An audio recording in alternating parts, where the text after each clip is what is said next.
pas suivi quand les personnes se sont connectées. Voilà, donc Christian va enregistrer la conférence qu'il va donner. Voilà, donc enfin bon, nous avons beaucoup le plaisir donc d'accueillir Christian Miquel. Pour les personnes qui ne le connaissent pas, donc tu me corrigeras si je me trompe hein, sur ta présentation, oui. Mais donc c'est un universitaire, je vais le qualifier d'érudit, un spécialiste des philosophies indiennes, mais pas seulement, d'après ce que j'ai pu écouter comme autres conférences, également chinoises, voire japonaises. Voilà, donc c'est un universitaire, donc tu dois être professeur à l'école des hautes études Non, je en suis pas sciences sociales. professeur. J'ai suivi le cours là-bas. Ah d'accord. Donc tu as suivi des enseignements, donc tu es formateur, enfin, de pleine conscience d'après ce que j'ai vu. Et puis tu es président du dojo d'ici les Moulineaux. Donc le dojo de Marne-la-Vallée d'ici les Moulineaux se rencontre de temps en temps pour notre session annuelle. Et voilà, donc l'année dernière, on avait programmé cette conférence et elle se retrouve à être faite sur Zoom puisqu'on n'a pas pu la faire en présentiel. Voilà, donc Christian, je vais te céder la parole. Peut-être que il faudrait que les personnes coupent leur micro pour éviter les bruits de fond, je pense. Et en revanche, est-ce que tu nous permets de te poser des questions en cours de conférence? Oui, pourquoi pas, tout à fait. Oui, ça me gêne pas. Et puis on prendra un petit temps à la fin également, tout à fait. Voilà, Et comment on coupe le son? Comment on coupe le son? Alors, tu as le petit micro en bas, tu appuies sur le petit micro en bas à gauche. Non, oui, c'est caché, c'est pas sorti. Alors, je vais, Je peux rien faire. C'est pas grave, je garde-le. vais modérer la discussion et je vais couper le micro de tout le monde. Mais si Mm. vous pouvez le réactiver, si vous voulez poser une question, il faudra que vous le réactiviez en cliquant sur l'icône qui est en bas à gauche de votre fenêtre Zoom. Voilà. Oh, oui. Et c'est quelle icône? Ils sont à moitié disparus, c'est pour ça. Ça sort pas chez moi. Bon. C'est pas grave, garde ton micro. Je vois une carte, je vois un petit morceau de flèche, je vois un crayon, je vois un bout d'ampoule, je sais pas, mais je ne sais pas exactement où il faut. C'est l'ampoule ce que tu peux. Ah, c'est l'ampoule. Bon. Alors, l'ampoule. Alors, je vais couper mon audio. Non, mais je ne vais pas couper mon audio. Pourquoi couper l'audio? Pour que on t'entende pas pendant que je parle. Et puis tu le remets quand tu veux. Ah oui. Alors, je coupe l'audio maintenant. Voilà. Ça y est, c'est fait, c'est bien. Merci. Bon, donc Christian, voilà, tu as la parole. Nous t'écoutons. Oui, donc vous pouvez poser des questions soit pendant, il n'y a aucun souci, au contraire. Et puis également à la fin, on gardera une petite période de questions. Donc, merci Xavier. Effectivement, on est de temps en temps entre le dojo d'ici et le dojo de Marne-la-Vallée. Merci de ton invitation. Et Nagarjuna, oui, les deux choses que je voulais dire juste avant. J'ai eu le plaisir de connaître dans les années 75 Deshimaru, ce qui fait que depuis je fais du zen. Et Nagarjuna, je l'avais travaillé avec mon professeur avec qui j'avais fait mon doctorat tout simplement, qui est Monsieur Bugot, qui a traduit à mon avis c'est la meilleure traduction, les stances du milieu de Nagarjuna. Et donc c'est ce qu'on traduisait pendant les 5 ans, puisque ça lui a pris 10 ans pour traduire ce petit livre. Voilà. Donc je vais commencer, si vous voulez bien, par rappeler le minimum sur le personnage de Nagarjuna et l'époque, et puis rentrer vraiment dans le vif du sujet pour se confronter à sa pensée rapidement. L'exposé s'appelle Vacuité et éveil. Alors Nagarjuna, c'est un personnage qui a vécu entre le 2e et le 3e siècle, soit 8 siècles après le Bouddha, bien entendu, dans une partie de l'Inde qui était alors convertie au bouddhisme. Il est reconnu comme le 14e patriarche indien à avoir transmis le message du Bouddha. Ce qui est intéressant, c'est que c'est autant par les Tibétains que par le zen japonais qu'il est reconnu dans la lignée. Et l'un de ses intérêts, c'est justement qu'il est avant leur divergence, ou si on veut, à leur confluence. Donc l'une de ses œuvres majeures, c'est le Madhyamaka Karika, les stances du milieu par excellence, comme les a traduits Bugot. C'est l'origine de l'école du milieu, qu'on appelait le Madhyamaka, qui s'est constitué et développé au sein même du grand véhicule. Alors rien que le titre est intéressant, moi je trouve, parce que Madhyamaka, Bugo, dans les premières traductions, le traduisait avec ses étudiants. Alors, officiellement, on appelle ça la voie du milieu. Bien entendu, vous connaissez tous. Et en fait, si on regarde vraiment qu'est-ce que c'est au niveau de l'étymologie et du sens, Bugo le traduisait comme la voie de l'entre-deux. Et c'est plus qu'une nuance pour moi, parce que Nagarjuna ne vise pas un juste milieu comme le juste milieu aristotélicien, où on essaye de faire un peu de pour, un peu de contre, de saupoudrer les deux, ou de trouver un équilibre entre les deux. Ça, c'est le juste milieu un peu compromission auquel on est souvent habitué en Occident. Et ce que veut dire en fait Nagarjuna, la voie du milieu, c'est la voie qui se fraye un chemin entre les perspectives opposées, entre le oui et le non, entre est-ce qu'il existe un esprit, une matière, un monde matériel, etc. Donc c'est intéressant de voir que c'est se frayer une voie entre les affirmations et les négations, sans croire à aucune thèse de manière partiale, en refusant de prendre position en quelque sorte. Voilà, ça c'est juste déjà pour une première petite explication du personnage et du titre de son ouvrage. Alors vu que c'est une pensée assez complexe et parfois compliquée à saisir, je vais vous inviter à faire comme un petit voyage. Hein, donc on va partir du port, on va aller vers la pleine mer, bien entendu, hein, et on va découvrir plusieurs balises le long du chemin qui sont les balises que nous laisse Nagarjuna, et je vais suivre l'évolution de ces 25 chapitres, justement. Donc la première balise que je vais vous proposer, c'est avant d'aller chercher l'embarcation, de marcher pour aller prendre le bateau, cette petite embarcation qui va nous permettre de sortir du port. Donc marcher, ça doit nous dire quelque chose, bien entendu. Hein. On vient de faire une marche kinine. Hein. On peut y aller avec une marche lente comme le kinine ou avec une marche naturelle. Et la première chose qu'on peut se poser comme question, c'est qu'est-ce qui se passe quand on marche? Et c'est d'ailleurs comme ça que Nagarjuna va commencer dans ses premiers chapitres. Donc on peut se dire que c'est évident que je marche, hein, qu'il y a une marche qui n'existait pas avant, une marche qui commence, il y a un pendant de la marche, et puis il y a après la marche. Hein, on est assis avant, on marche, et puis après on va se réasseoir en zazen. Ça, c'est apparemment, personne n'a rien à dire contre ça. Sauf que Nagarjuna va s'amuser à montrer que rien que quand je dis ces trois choses, le avant, le pendant et le après la marche, on est déjà dans des concepts qui sont illusoires. Et qu'un phénomène aussi simple que marcher, on ne peut pas l'analyser comme ça. Donc je laisse tout de suite la parole à Nagarjuna. Une marche déjà accomplie, donc maintenant qu'on est assis, hein, après la marche, n'est pas une marche. Bien entendu, vous êtes d'accord. Hein, maintenant, ce n'est pas une marche puisqu'elle est déjà accomplie.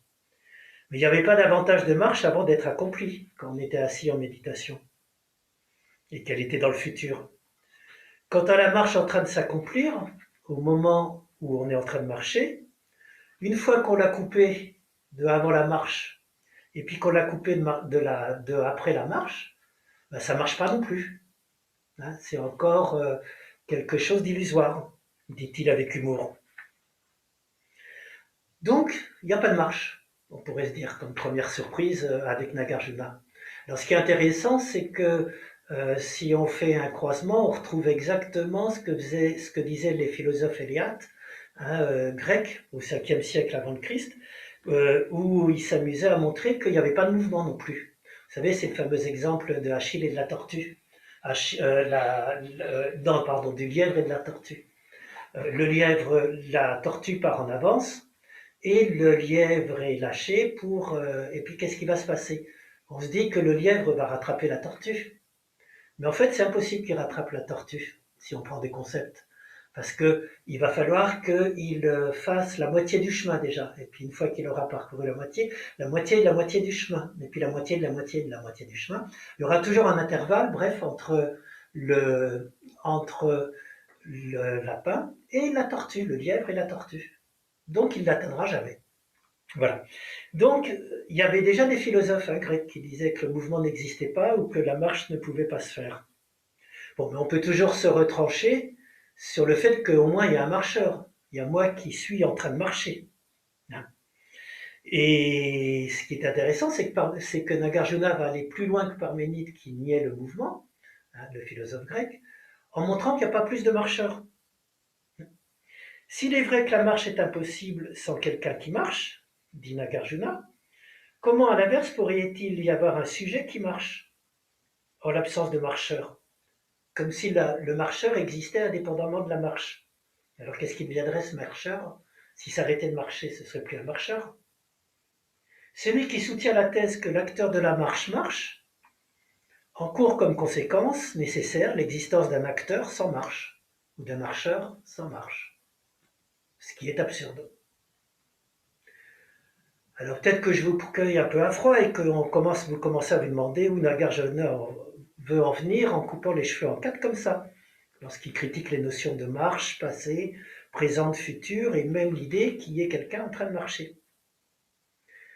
Comme première approche, on peut se dire que c'est simplement qu'il veut montrer les impasses et les absurdités de la logique quand on est en train de créer des concepts ou des jugements de vérité sur les choses les plus banales comme la marche.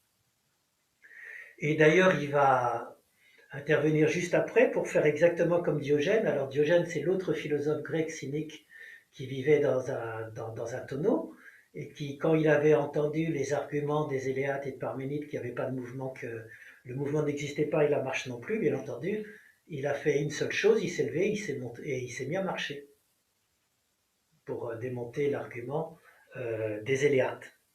Et donc, qu'est-ce que dit Nagarjuna? Il dit, la marche déjà accomplie et marche non encore accomplie, à quoi bon forger ces distinctions qu'on ne voit du moment qu'on ne voit en aucun cas la marche commencer? C'est exactement la réponse de Diogène qui donne. Et on voit que son but, c'est de dire, ça sert à rien tous vos concepts. Finalement, à quoi ça sert d'essayer de voir un marcheur, une marche, une ceci, une cela, puisqu'il suffit de marcher, effectivement. Voilà, donc la première balise que je vous propose, c'est de penser au sens de la marche d'ailleurs, quand vous avez fait Kinin tout à l'heure, ou quand on marche dans la vie quotidienne. Quand on marche, simplement marcher, sans intellectualiser la marche, sans décomposer comme on est peut-être tenté de le faire quand on fait Kinin au début, se dire tiens, je suis en train de marcher, il y a le pied qui se déroule, le talon, le gros orteil, etc. Tout ça, je suis dans le concept, je suis plus en train de marcher déjà, je suis plus dans la marche. Bien. Pourquoi? Parce qu'il n'y a peut-être pas de moi qui est en train de marcher non plus. Donc sans se dire, quand je suis en train de marcher ou de faire Kenin, tiens, c'est moi qui suis en train de marcher. J'ai la prise de conscience que je marche.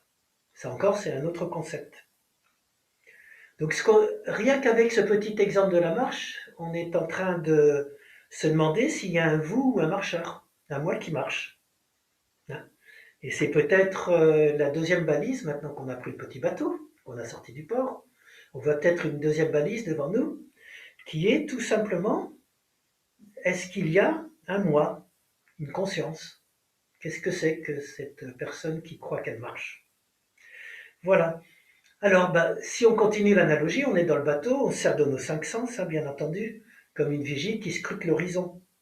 Et nous avons l'impression d'être l'auteur de tous les actes que nous faisons, le maître, le juge de nos perceptions, qui nous arrivent à chaque instant. Comme dans les méditations, lorsqu'on essaye de se dire qu'on est l'auteur ou l'acteur de sa méditation. Il y a moi qui observe tous les événements qui se passent pendant la méditation. Et on peut se dire là encore qu'on a donc des facultés de sentir, de percevoir, d'écouter, et que tout ça, il y a bien un moi qui les perçoit. C'est ce que semble dire Nagarjuna quand il évoque le sens commun. Et il vous dit vision, audition, odorat, sens tactile, faculté mentale, ce sont les 6 facultés. Elles ont pour objet et pour aliment le visible, l'audible, le tactile, le goût, etc. On a l'impression qu'on pourrait être d'accord avec lui. Sauf que d'emblée, il va tout de suite critiquer cette formulation comme une substantification. Substantification, ça veut dire simplement qu'on transforme ce dont on est en train de parler en une substance, en quelque chose de fixe, comme si ça existe, de manière précise, particulière, fixe. Hein. Et qu'est-ce que vous dit Nagarjuna? Qu'est-ce qu'il nous dit? En fait, la vision ne se voit pas elle-même, bien entendu. Ce qui ne se voit pas soi-même, comment cela verrait-il les autres? Donc il n'y a pas de faculté de vision.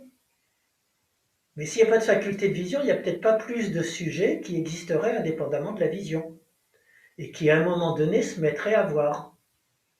Donc il va continuer Nagarjuna, la vision ne voit pas, l'absence de vision non plus. Quant au sujet voyant, hein, moi en train de voir, on répétera pour lui ce qui a été expliqué auparavant. Il n'existe pas plus. L'être substrat censé antérieur à la vision, à l'audition, etc., par quel moyen pourrais-je le connaître? Et là, bien entendu, vous commencez à deviner que Nagarjuna fait une critique de tout ce qui est spiritualiste, de la croyance en un moi transcendant, en une conscience qui existerait avant ou en dehors de ses perceptions ou du corps. Alors, ça, c'est une thèse qui, encore aujourd'hui, peut choquer beaucoup de monde, hein, de se dire que la conscience ne peut exister que par rapport au corps et à ses sens. Bien entendu, ça va invalider tout ce qui sera après Nagarjuna, quand on va postuler une septième, une huitième ou même une neuvième conscience supérieure ou transcendante. Chez les bouddhistes aussi. Pourtant, Nagarjuna ne fait que s'inscrire dans le droit fil du bouddhisme ancien. Et je vous rappelle juste une phrase du Bouddha qui ne disait pas autre chose dans le canon Pali. Donc la phrase du Bouddha, c'est « La conscience existe ayant la matière, sensation ou perception pour objet ou pour support. Elle grandit en cherchant sa jouissance. S'il y avait un homme pour dire « Je montrerai l'apparition, la disparition, l'élargissement, le développement de la conscience », indépendamment de la sensation, de la perception, etc., il parlerait de quelque chose qui n'existe pas. Et à un disciple qui définit la conscience de manière quasiment cartésienne comme une substance qui sent, qui perçoit, qui pense, Bouddha répond très vertement « À qui m'avez-vous entendu parler ainsi, ô stupide? N'ai-je pas expliqué la conscience comme naissant de conditions? Il n'y a pas de conscience sans conditions. » Donc d'un côté, Nagarjuna va immédiatement critiquer toute substantification, croyance que la conscience existe en soi, indépendamment du corps. Ça, c'est pour les idéalistes. Il va critiquer de l'autre côté tous les matérialistes aussi, bien entendu. C'est-à-dire la croyance naïve que les objets préexistent à notre vision, à ma venue ici, dans ce monde. En fait, j'en sais rien. Donc comment postuler que le monde existe indépendamment des gens qui le perçoivent non plus? Donc Nagarjuna va continuer. Solidaire ou pas de la vision, le sujet voyant n'existe pas. S'il n'y a personne pour le voir, comment pourrait-il y avoir quelque chose de visible et une vision? Donc c'est le petit jeu de déconstruction de Nagarjuna. On a commencé par la marche, le marcheur. On se demande s'il y a un moi, une conscience, il n'y en a pas, des formes matérielles, etc. Et vous voyez arriver très vite, en tant que méditant bouddhiste, les 5 skandhas, les agrégats qui nous constituent dans le bouddhisme. Les sensations, les perceptions, les volitions, les actes de conscience. Et bien Nagarjuna va faire exactement la même chose. Il va montrer que tout ça, ce sont des mots qui n'ont aucune réalité substantielle. Ils ne font que décrire des états successifs et temporaires d'un moi qui est perpétuellement changeant. Alors ça peut sembler bizarre, cette critique des 5 agrégats et de la croyance qu'on a une conscience qui serait le substrat de tout ce qu'on vit, mais j'ai été très content qu'on chante la Nashingyō avant, parce que je vous rappellerai juste ce qu'on a chanté en fait dans la traduction française. Les 5 agrégats sont vides. Dans ce vide, il n'y a pas de forme, il n'y a pas de sensation, il n'y a pas de représentation mentale, pas de volition, pas de conscience, pas d'œil, pas d'oreille, pas de nez, pas de langue, pas de corps, pas de mental. Pas de forme, pas de son, pas d'odeur, de goût, de toucher, d'objet mental, de vision, pas de conscience. C'est assez incroyable comment Nagarjuna recoupe exactement, effectivement, le contenu de la Nashingyō, qui a été écrit, alors pour la petite histoire, Nagarjuna c'est le 2e siècle, la première transcription de la Nashingyō c'est après, c'est entre le 2e et le 4e siècle. Donc on ne sait pas quelle influence il a pu y avoir. Et pourquoi est-ce que l'Anna Shinryo fait cette négation des 5 skandhas également, hein? L'Anna Shinryo critique cette décomposition conceptuelle pour pacifier l'esprit, pour inciter simplement à revenir à l'expérience première de mes sens, sans tout de suite interpréter. Et donc, je continue l'Anna Shinryo, pas de profit, pas de but à atteindre, rien à obtenir. Pour celui qui est sur cette voie, grâce à cette grande sagesse, l'esprit est sans obstacle, sans peur, sans crainte.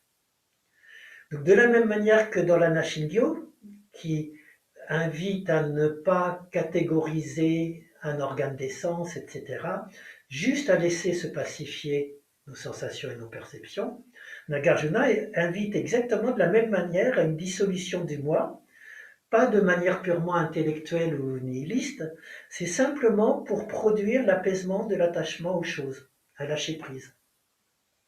Pour la petite histoire, moi j'ai eu dans une retraite, j'avais un maître zen, Rinzai cette fois-ci, avec qui j'avais eu un échange sur la Nashin-gyo, et parce que je ne comprenais pas à l'époque justement pas de sujet, pas de sensation et tout. Et il m'a simplement dit, pour vous donner un petit déclic, il m'a simplement dit, regarde là, là qu'est-ce que tu vois, et là qu'est-ce que tu sens, et là qu'est-ce que tu entends dans les oreilles. Et à chaque fois je fais ça, ça, ça. Et alors, tu as vu un œil, tu as vu une oreille, tu as senti une oreille, tu as senti un nez. Tout ça c'est des concepts. Juste revenir à la sensation elle-même immédiate à l'expérience première. C'est peut-être ça qu'il y a dans la Nashin-gyo et que nous dit Nagarjuna. Ne pas catégoriser, juste revenir à l'expérience pure elle-même. C'est d'ailleurs ce but de pacifier l'expérience que Nagarjuna explicite dans la suite, donc c'est du Nagarjuna que je vous cite. Si le moi n'est pas, comment le mien existerait-il? Une fois le moi et ce qui lui appartient effacé, on est délivré du sentiment du moi et du mien. Quand les mots moi, mien sont abolis, l'attachement cesse. Donc toute cette déconstruction du langage que fait Nagarjuna, elle vise à se libérer du moi qui veut toujours contrôler, posséder, retenir les choses. C'est ce que glose Bugo, donc le traducteur. Ce que prêche Nagarjuna en invitant à abandonner les concepts, c'est une conscience sans concept, une lucidité, des yeux grands ouverts face au monde, mais sans question. Prendre les choses ainsi, comme elles viennent, comme elles s'en vont, comme les images entrent dans un miroir et en sortent. Donc les agrégats, c'est simplement dans cette déconstruction des indicateurs d'une expérience concrète. Ça sert à décrire les états discontinus qu'on vit au cours d'une méditation, par exemple. Alors d'ailleurs, il faut savoir que l'un des auteurs actuels, Michel Bidbol, il y en a peut-être qui connaissent, c'est un philosophe et un épistémologue qui a écrit, qui est bouddhiste, hein, bien entendu, enfin pas bien entendu, mais également. Et lui-même vous dit, les scandales, les agrégats, ce n'est rien d'autre qu'une description phénoménologique de ce qu'on vit quand on médite. On passe d'un agrégat de la matière à un agrégat de volition. Mais il n'y a rien derrière, il n'y a pas de moi, il n'y a pas de moi qui passerait de l'un à l'autre. C'est d'ailleurs ce qui, d'après Michel Bidbol, empêche de croire qu'il y ait une psychologie bouddhiste, hein, comme on le voit parfois, qu'il y aurait une psychologie qui analyse le moi. Il n'y a pas de moi dans le bouddhisme. Et les 5 agrégats, ce ne sont pas des principes concrets, c'est juste une description, une invitation à comprendre ce qui se passe dans notre méditation, dans notre vie, bien entendu. Voilà. Donc la deuxième petite balise, elle invite simplement à penser ou à pressentir qu'il n'y a rien de stable derrière les phénomènes. Alors, vous sentez peut-être qu'il y a une autre balise devant nous, qui est celle de la vacuité.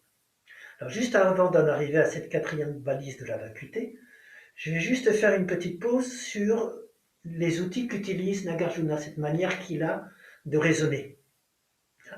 Et puis même la manière de ses stances. Donc dans la petite pause, simplement, son œuvre, c'est 449 stances très brèves, donc petites phrases comme vous avez vu.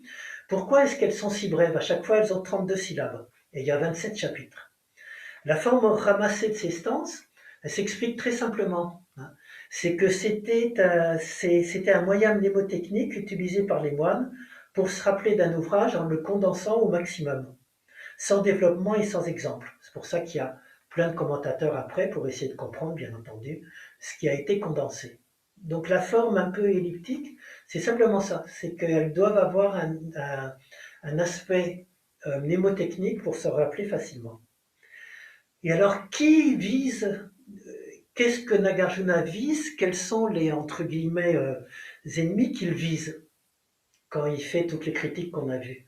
Il faut savoir qu'il dénonce deux types d'écoles qui existaient à l'époque. À la fois les réalistes, hein, alors à l'époque dans le petit véhicule, c'était les Sarvastivadins et les Sotantrika, qui, dans la décomposition des éléments du Dharma, disait qu'on pouvait arriver à des éléments ultimes, un petit peu comme les atomes. Soit des atomes matériels, soit des atomes qu'on appelait, dans le bouddhisme ancien du petit véhicule, des points instants. Même si je décompose tout ce qui se passe à chaque instant, je dois être capable d'isoler des minuscules petits points instants qui apparaissent et se dissolvent tout aussitôt. Mais au moins eux, ils existent, se disait cette école. Donc c'est pour ça qu'on la taxe de réaliste. On croit qu'il existe des petits points ultimes qui soient matériels ou des points de conscience. Ben, c'est eux qui va critiquer, bien entendu.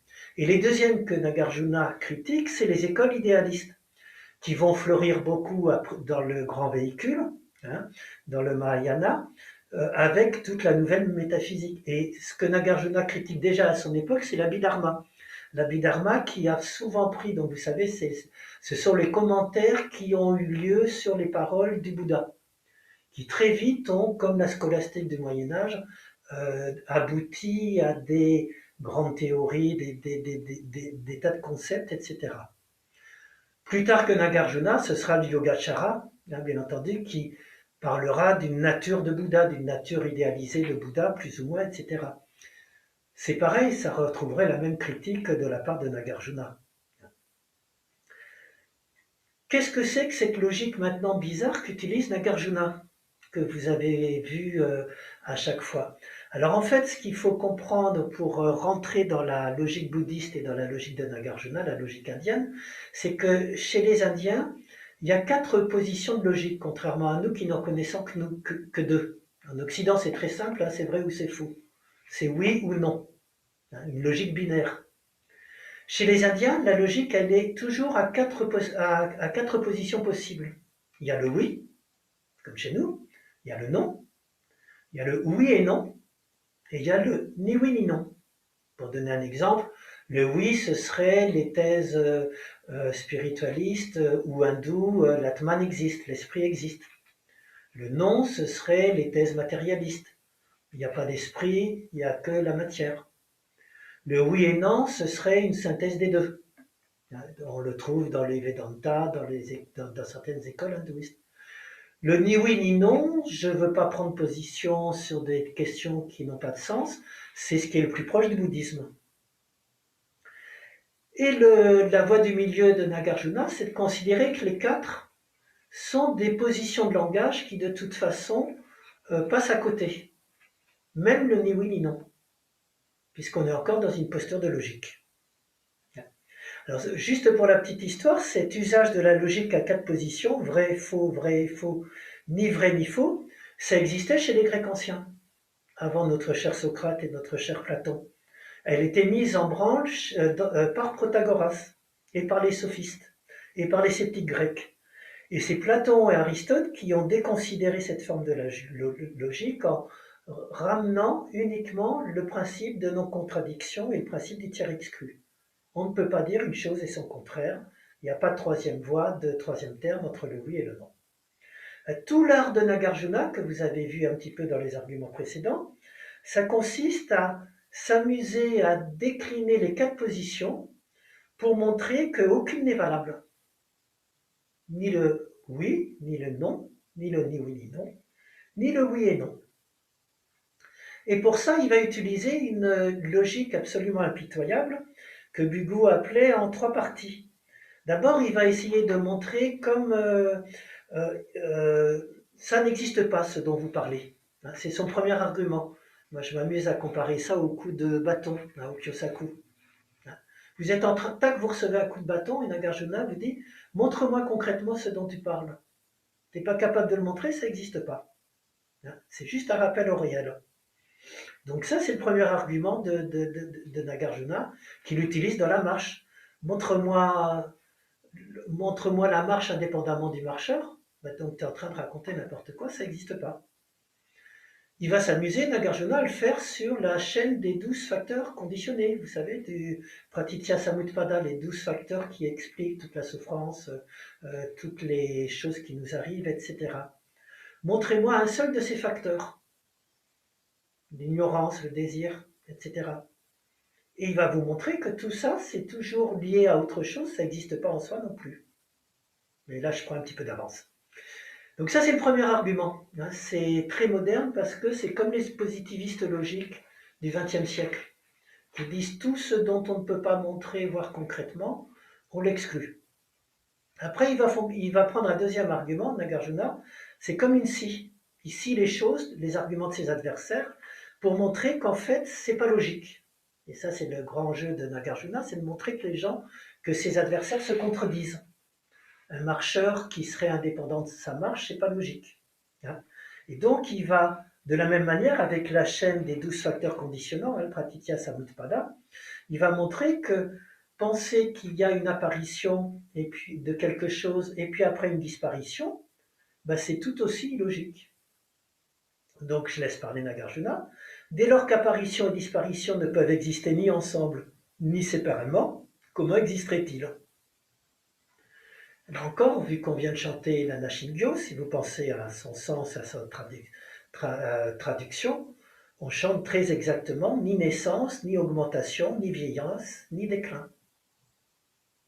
Dans la Nashingyo, exactement en résonance avec la critique de Nagarjuna. Le troisième argument, c'est pas la scie, c'est ce que je m'amuse à appeler une pompe à vide. Et c'est ce que Bugo appelait l'argument d'impossibilité métaphysique. Ce que vous croyez exister, une conscience pure, une ceci, une cela, montrez-moi que ça existe vraiment sur un mode stable et permanent, que c'est une essence, que c'est quelque chose qui ne changera jamais.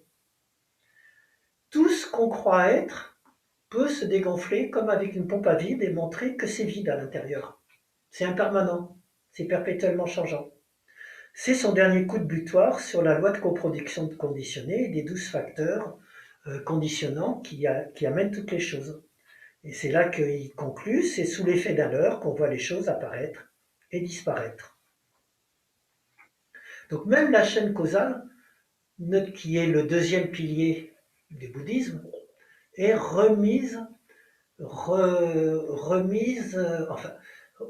est vidée de toutes ces croyances que ce sont des choses concrètes qui seraient là.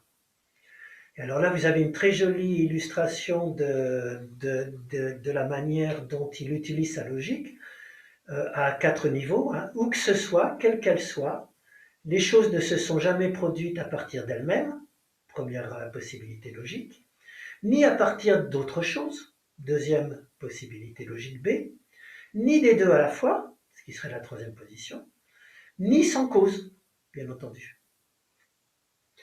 Alors pourquoi Nagarjuna se met dans ma troisième balise à critiquer, déconstruire la production conditionnée et à dire que finalement rien n'est fondamentalement produit? Encore une fois, parce que tout est déjà d'emblée apaisé.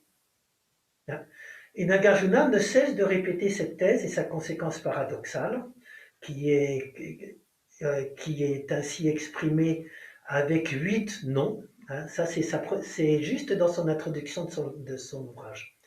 Sans rien qui cesse ou se produise, sans rien qui soit anéanti ou qui soit éternel, sans unité ni diversité, sans arrivée ni départ, telle est la coproduction conditionnée des mots et des choses, apaisement béni. Celui qui nous l'a enseigné, Bouddha, l'éveillé parfait, le meilleur des instructeurs, je le salue. Peut-être que vous commencez à deviner le sens.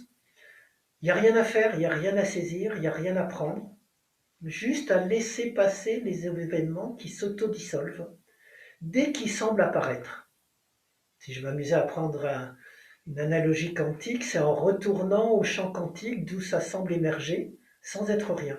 Ils sont d'emblée éphémères, apaisés. Tout ça pour favoriser une attitude de non-prise, de lâcher-prise. C'est dans cette visée sotériologique, c'est-à-dire qui vise la délivrance, le salut, que Nagarjuna revendique simplement de laisser, de vider la fameuse loi de coproduction conditionnée pour comprendre qu'elle est apaisée d'emblée. C'est pourquoi ce qui est en cours de production, aussi bien que le processus de la production, tout cela n'est qu'apaisement. S'il n'y a rien de stable, s'il n'y a rien d'autologique, le processus qu'on voit en méditation, où on a l'impression qu'il apparaît plein de choses qui se déploient et qui disparaissent dans le champ de la conscience, même ça c'est une illusion. Quand on croit que dans la méditation on voit des choses apparaître, se déployer, disparaître. Si on ne participe pas au mouvement, il n'y a plus rien. Et on découvre simplement un calme pacifié au fond de soi. Donc c'est ça vraiment l'acharnement de Nagarjuna à démonter les croyances ou les idées qu'on a, c'est que ce ne sont que des surimpositions mentales. Seul celui qui se libère des dichotomies et des limites conceptuelles perçoit les choses telles qu'elles sont. Et là encore, de manière très étonnante, Nagarjuna retrouve la Nashingyō. S'il n'y a pas d'être propre des choses, il n'y a à un niveau ultime pas d'apparition et de disparition. Donc la citation de la Nashingyō, dans sa traduction, pas de naissance, pas d'essor, pas de diminution, pas de mort. Si on comprend cette grande sagesse, l'autre rive est atteinte. C'est quasiment la fin de la Nashingyō. Donc Nagarjuna invite à descendre encore plus bas, plus profondément que cette croyance que des choses apparaissent, se déploient, disparaissent perpétuellement. Sa logique décapante, elle invite à juste rejoindre cette réalité existentielle plus profonde, qui échappe au concept et au langage. C'est une réalité que Nagarjuna va nommer vacuité, puisqu'à chaque fois qu'on essaye de trouver quelque chose, de s'appuyer sur une substance, sur un être, sur quelque chose de solide, même sur les 12 facteurs conditionnés, ça disparaît tout seul. Donc on découvre peut-être devant nous la 4e balise, qui est ce mot de vacuité. Qu'est-ce que ça veut dire que ce niveau de vacuité? Alors Nagarjuna va l'aborder à 3 niveaux différents. Le premier qu'on a déjà vu, c'est que la vacuité, c'est l'absence d'être de toutes les choses et des phénomènes. C'est vraiment comme une pompe à vide, dégonfler les prétentions des choses et des idées à être. Montrer que dès que je crois que je peux m'appuyer sur quelque chose, c'est vide d'être. C'est vide de concept. Dès que je veux m'accrocher, m'attacher, m'arrêter, un processus comme de vidage. Donc le premier sens de la vacuité, c'est un processus, et non pas une réalité, c'est un processus de vidage, de déconstruction des attachements perpétuels que j'ai à vouloir m'arrêter sur les choses, à vouloir les posséder, y attacher. C'est un opérateur logique de vidage du contenu de toute prétention à être sur un mode stable, qu'il s'agisse de moi, de mes pensées, de mes croyances, de mes sensations, etc. Alors, bien entendu, ça ne veut pas dire qu'il s'agit de faire le vide quand on médite. Ce serait le contresens que font beaucoup de débutants au début. Ça veut dire simplement de déconstruire tout ce qui apparaît à chaque instant de manière éphémère et qui a tendance à se cristalliser, se coaguler. Maître Deshimaru aimait bien dire que la méditation, je crois, c'était de décoaguler pour rendre fluide. Nagarjuna ne dit rien d'autre. La vacuité chez lui, c'est, dans sa première définition, vider, déconstruire, décoaguler les choses, les ramener la fluidité de la vie. Ça, c'est le premier sens de la vacuité. Est-ce qu'on peut aller plus loin? Nagarjuna va aller plus loin. Et il va montrer qu'il y a carrément 6 6 aspects différents de la vacuité, là, ce que j'appelle moi un bouquet des fleurs de la vacuité. Alors ça, je me sers de Lamotte, qui est un commentateur de Nagarjuna et de Vimalakirti, hein, et je vais vous les retrouverez dans le texte, donc je vais aller rapidement. Mais si on essaye de voir qu'est-ce que c'est que la vacuité de toute chose, on va voir qu'elle s'applique au moins comme 6 fleurs à 6 éléments différents. Tous les dormas et tous les phénomènes sont vides de nature propre, c'est le premier. 2, ils ne naissent pas, ils ne disparaissent pas. Leur apparition et leur disparition est illusoire. 3, ils sont naturellement apaisés, nirvanés, éteints. 4, ils sont sans caractère propre, indicibles, non cernables par le langage. 5, ils sont tous égaux, sans dualité, sans hiérarchie de valeur. Et 6, leur nature propre montre par là même qu'ils sont inexistants. On voit que ce sont 6 aspects de la vacuité qui s'enlacent et qui dansent ensemble avec les phénomènes, et qui ne peuvent s'appréhender que par rapport aux phénomènes. On ne peut comprendre la vacuité que dans cette danse de la vacuité avec chaque fleur de la vacuité, avec chaque phénomène. Moi, j'ai pas pu m'empêcher de penser à Sozan, le troisième patriarche du Chan, du Chan chinois, qui a précédé le Zen, exactement à la même époque que Nagarjuna, il est aussi du IIe siècle. Et je vous cite juste cette phrase célèbre de Sozan: des phénomènes, des rêves, des fantômes, des fleurs de vacuité. Pourquoi se donner la peine de les saisir? Et ça, c'est le deuxième aspect plus profond de la vacuité. Cette danse, enfin moi j'appelle ça maintenant cette danse des phénomènes et de la vacuité, on la retrouve dans la Nashingyo, bien entendu, encore une fois. Pas de différence entre les phénomènes et le vide, les phénomènes sont vides, le vide, c'est les formes. Le propre du vide, c'est de ne rien avoir de propre, d'être les formes elles-mêmes. Il échappe à tout point de vue, bien entendu. Et c'est aussi ce qui fondera, à mon avis, dans l'esprit japonais, dans la civilisation japonaise, tous les poèmes haïkus, tout l'art floral ikebana, qui permet d'appréhender la beauté et la saveur d'un instant ou d'une fleur par la manière dont elle laisse une place centrale à la vacuité. Et quand on voit Nagarjuna seulement comme un contempteur des concepts, un critique des concepts, on manque tout cet aspect beaucoup plus riche de la vacuité, qui est pourtant essentiel chez Nagarjuna. On manque surtout cette saveur, ce parfum unique des phénomènes, lorsqu'on en goûte le sucre de vacuité, comme l'invitent les Japonais dans les haïkus, dans leur peinture, dans leur art floral, etc. Et Nagarjuna fait bien attention à dire qu'on ne peut jamais, surtout ne jamais hypostasier, transformer en une nouvelle substance ou réalité la vacuité. Ce qui serait l'erreur, bien entendu. Les victorieux ont proclamé que la vacuité est le fait d'échapper à tout point de vue. Quant à ceux qui font de la vacuité un point de vue, ils sont incurables, ajoute Nagarjuna. La vacuité ne peut s'appréhender que par rapport à ce jeu et à cette danse des phénomènes qu'elle est elle-même. À vrai dire, continue Nagarjuna, on ne devrait jamais déclarer d'une chose qu'elle est vide, non vide, toujours la logique à 4 positions, les deux à la fois, vide et non vide, et on ne devrait même pas dire qu'elle est ni l'un ni l'autre, ni vide ni non vide. Ce ne sont que des manières de parler, des désignations métaphoriques. Alors voilà, ça c'était le deuxième aspect de la vacuité. Est-ce que Nagarjuna va aller peut-être plus loin?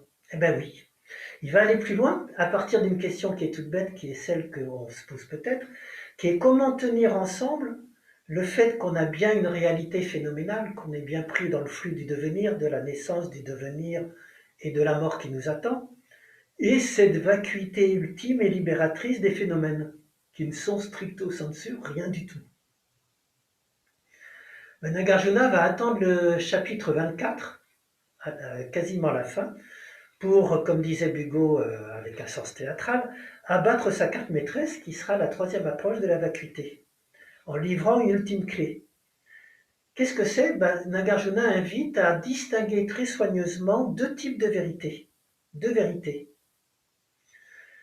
Parce que tout ce qu'il a dit jusque-là, ça ne tient que si on fait une distinction entre, d'une part, ma vérité conventionnelle et relative, j'ai bien l'impression d'être né, de vivre, d'avoir la mort qui va venir, qui va retirer, etc. C'est bien réel. Et d'autre part, une vérité absolue qui est que tout ça, ce ne sont que des illusions, hein, des fleurs de vacuité, comme disait Suzanne. Comment tenir les deux à la fois? Nagarjuna, il va avoir une réponse très radicale, c'est qu'il y a deux vérités. C'est en prenant appui sur deux vérités que les Bouddhas enseignent le Dharma. D'une part, la vérité conventionnelle et mondaine, d'autre part, la vérité de sens ultime. Alors c'est très important la traduction sens ultime, qui est la traduction de Bugo, et qui est le vrai sens effectivement de ce qu'écrit Nagarjuna en sanskrit, parce que dans beaucoup de traductions, on voit vérité relative, vérité absolue. Et hop, on est reparti, on a ressauté à pieds de joie dans l'absolu. Et on a retransformé la vérité au sens ultime en une nouvelle vérité absolue.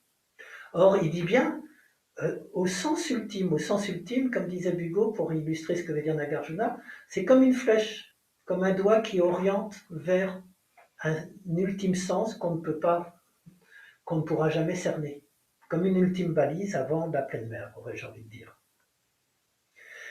Pour en donner une illustration simple, hein, je pense que vous connaissez la métaphore de la montagne, hein, pour les deux vérités. Quand vous êtes en bas de la montagne, chaque marcheur qui va aller vers le sommet et qui va suivre un sentier différent va avoir une vue de la montagne. Et la montagne, c'est bien cette vue. C'est la vérité conventionnelle pendant que je monte vers le sommet. Et quand on arrive au sommet, il n'y a plus qu'une seule vue très large à 360 degrés, une vue panoptique globale d'un panorama. Elle n'a rien à voir, cette vue, avec la vue quand je marchais dans le sentier. C'est le sens ultime. Donc, oui, on peut avoir deux vérités qui ne sont pas les mêmes.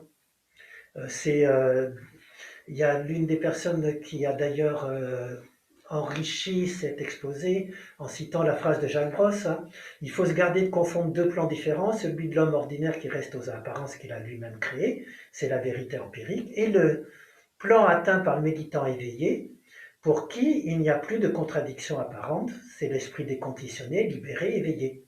Donc effectivement, il va vous poser qu'il y a ces deux vérités. Et ces deux vérités, ça va permettre à Nagarjuna de mettre beaucoup d'ordre. C'est la première fois qu'il fonde, au IIe siècle de notre ère, si vous réfléchissez à ce qu'on appelle aujourd'hui le perspectivisme de la vérité, eh bien il est là, déjà chez Nagarjuna. La vérité n'existe pas en soi.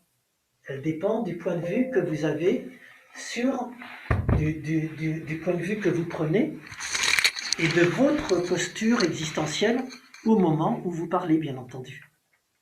Donc la vérité de celui qui est sur le sentier en bas et qui marche vers... Alors attendez, j'ai un petit problème de batterie que je vais arranger. Voilà. Merci. Donc, le perspectivisme de la vérité, on le trouve déjà chez Nagarjuna. C'est pour ça qu'il est très, très moderne à ce niveau-là. Il n'y a pas une vérité qui englobe la vue à la fois du sommet et du sentier de ronce dans lequel j'avance. Ce sont deux vérités. Alors, vous verrez dans le petit exposé que je vous propose une matrice, hein, parce que quand je prends vérité relative, vérité au sens ultime, eh bien on découvre que on peut situer tous les concepts bouddhistes dans l'une des cases. C'est-à-dire que, par exemple, la vérité relative vue d'un point de vue relatif, c'est dukkha, c'est la souffrance, c'est le samsara, bien entendu. La vérité relative vue à partir d'un éclairage ultime, c'est la loi de coproduction conditionnée, c'est les quatre nobles vérités. Et la vérité au sens ultime, vue encore d'une manière relative, c'est la doctrine du non-soi, anatta, anatman. C'est le nirvana, c'est l'extinction. Et la vérité ultime, au sens ultime, c'est simplement shunyata, le vide. Et le vide du vide lui-même. Sunyata vada. Voilà. Pourquoi, encore une fois, ce troisième aspect sur la vacuité? Simplement parce que c'est toujours un but de libération et d'éveil que vise Nagarjuna.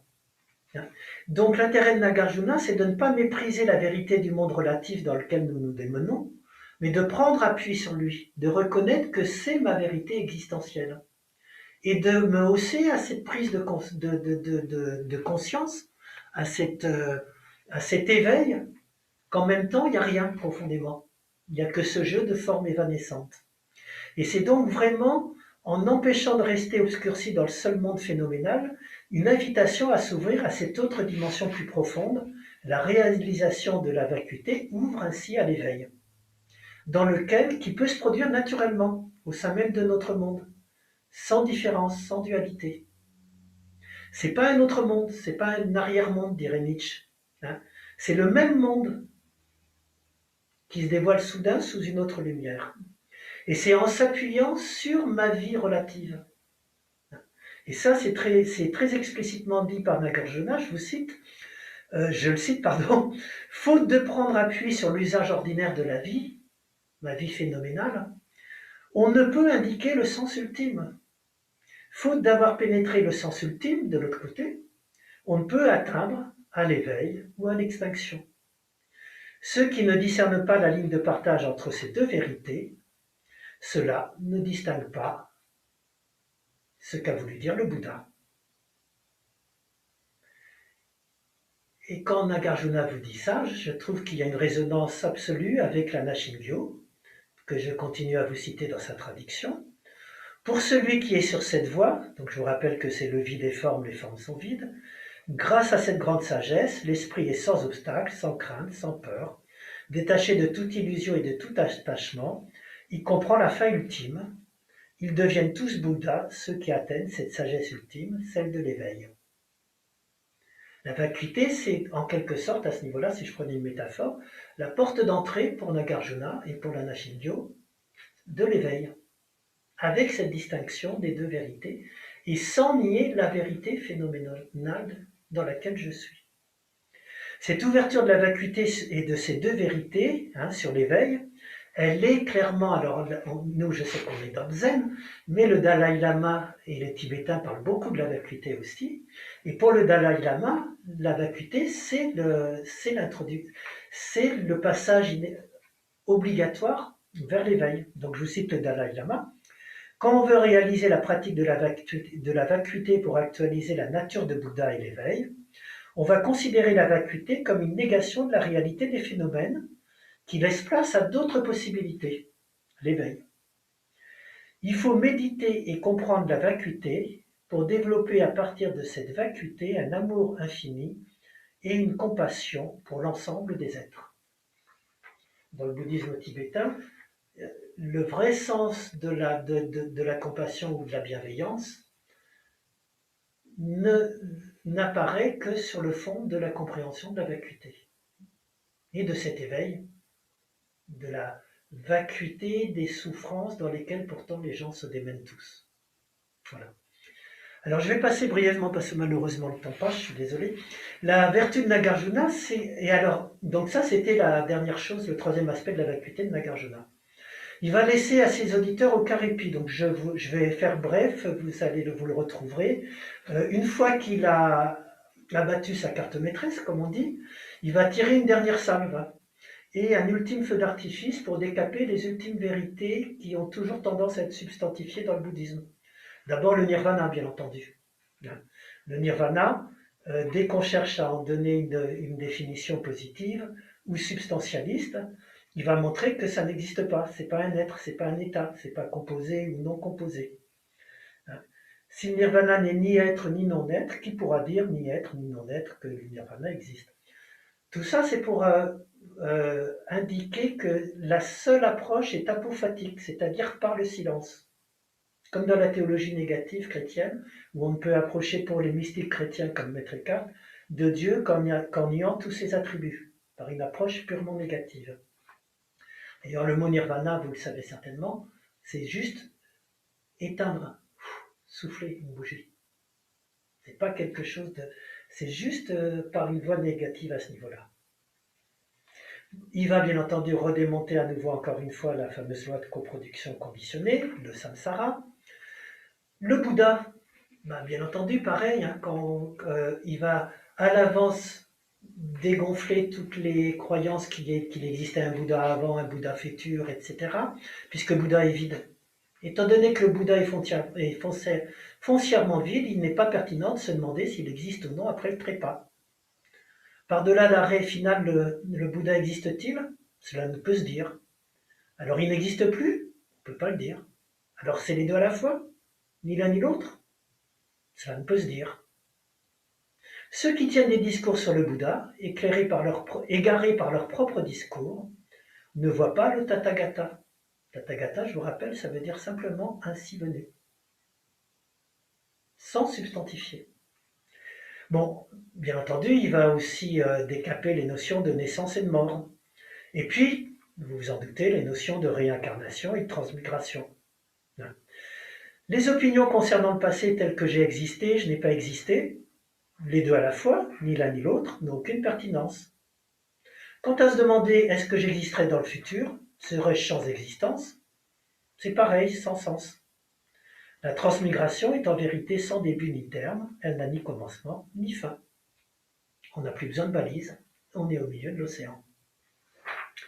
Voilà, ça c'est juste pour aborder un petit peu dans la conclusion, dans mes 2-3 dernières minutes. Je vais vous rappeler le titre que je m'étais donné, c'était Vacuité et éveil chez Nagarjuna, enjeu pour l'enseignement et la pratique méditative. Donc je vais vous proposer une conclusion sur 4 enjeux. En quoi Nagarjuna peut nous aider, nous méditants, bouddhistes, zen ou autres? Le premier enjeu, c'est le plus simple, c'est celui que voit tout le monde, c'est se méfier des concepts. Revenir à l'expérience et à la pratique, c'est ce qu'on retient en général de Nagarjuna. Et effectivement, sa critique des concepts et du langage, c'est une invitation à revenir à l'expérience. Cessez de décomposer tout ce que vous vivez dans votre vie ou en méditant. Cessez de décomposer votre marche, marcher. Pareil pour vos sensations, pour vos perceptions, pour vos amours, etc. Cessez de réfléchir, d'intellectualiser. Ça, c'est le premier enjeu. Très souvent, on laisse Nagarjuna uniquement là. On oublie quand même le deuxième enjeu qui est de comprendre notre expérience à l'aune des concepts qu'on est invité par Nagarjuna à sans arrêt revisiter et vider de leur tendance de toute façon à créer de nouvelles vérités ou de nouvelles substantifications. La pratique personnelle et l'expérience seule ne suffisent pas. Elles doivent et elles peuvent mener, elles peuvent mener dans des impasses, être chacune différente, voire être l'occasion de renforcer son ego ou sa croyance qu'on a enfin une vérité. S'il a pris le temps de décortiquer chaque point de la doctrine de Bouddha, Nagarjuna, c'est bien que son enseignement compte pour lui, sinon il ne se serait pas embêté à écrire les 28 chapitres. Simplement, ce qu'il veut nous dire, c'est très simple. C'est il faut sans cesse, encore de nos jours, déconstruire les enseignements et les concepts, même bouddhistes, qu'on utilise pour comprendre ce qu'on vit dans nos méditations ou dans la vie. Vérifier leur cohérence, vérifier leurs éventuelles insuffisances logiques, les vider sans arrêt de leur cristallisation, de leur substantification, de leur figement inéluctable. Dès que je parle, je fige les choses. Juste en prendre conscience pour me donner ce deuxième enjeu qui est pour moi l'un des enjeux modernes le plus important, qui est chacun de nous passer au crible des concepts et des croyances auxquels on s'arrête. Ça y est, j'ai compris ce qu'est ceci et cela. Donc Nagarjuna ne vous dit pas du tout pratiquez et n'ayez pas de concept, c'est faux. Il vous dit utilisez les concepts, mais déconstruisez-les sans arrêt pour éviter d'en faire de nouveaux. Parce que dès que je parle, dès qu'un mot, il fige les choses. Déconstruisez, ça ne veut pas dire ne prenez pas de mots. Ça veut dire ils sont importants pour avancer. Voilà, ça c'est le deuxième enjeu. Le troisième, qui est un peu plus profond, c'est de creuser le chemin qu'on a en méditant jusqu'à libérer la vacuité et l'éveil. La critique et la déconstruction de ce qu'on vit, elle n'est pas qu'intellectuelle, elle est existentielle, elle est intuitive. C'est une manière de descendre plus profondément en soi. Là encore, c'est pas différent de ce que dit Deshimaru quand il dit de descendre dans son cercueil. C'est épurer sa pratique. Tourner vers une libération, une sagesse paradoxale, qui n'est pas différente de la vie. On a vu que ça passe par la compréhension et la réalisation à chaque instant de la vacuité, à la fois comme vidage de toutes les choses qui se coagulent, comme appréhension intuitive du jeu des formes et du vide, et puis comme discernement à chaque instant du double niveau de ma vie phénoménale et de son sens ultime. Donc ça, c'est vraiment l'invitation, le troisième enjeu de Nagarjuna, d'être toujours sensible à descendre plus profondément jusqu'à ce point ultime. Et le quatrième enjeu, à mon avis, par lequel je finirai, c'est de s'engager dans la voie du milieu. Et c'est peut-être là, moi j'ai compris juste en préparant cet exposé, qu'est-ce que c'était, enfin, compris, avec tous les risques, bien entendu, il faudra que je déconstruise ça tout de suite après. Je crois avoir commencé à comprendre la voie du milieu comme entre-deux chez Nagarjuna. Si vous dit une voie de l'entre-deux, c'est peut-être que c'est juste une invitation à comprendre que la voie de l'entre-deux, c'est cet entre-deux entre ma vérité phénoménale, la vérité relative, et la vérité au sens ultime. Et quand il vous dit d'emprunter la voie du milieu, c'est peut-être ça qu'il nous dit. D'être dans cet entre-deux, de jamais oublier que je suis un être dans la vie relative, et en même temps qu'il existe un sens ultime et que j'essaye de me frayer un chemin entre les deux, sans ni tomber dans la voie relative absolue, ni croire que je suis un grand saint désincarné qui n'est plus de corps et qui suis dans le nirvana, etc. Et c'est peut-être dans cet entre-deux des deux vérités qu'il existerait une non-dualité qui échappe au langage et qui retourne au silence, bien entendu.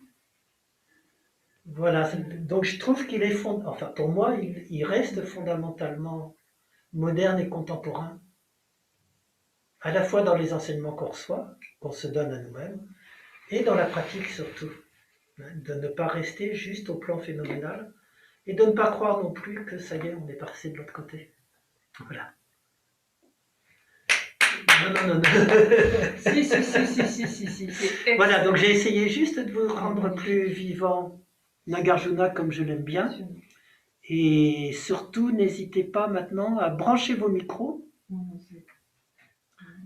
et à réagir. Alors, je vais arrêter l'enregistrement pour ne pas prendre les...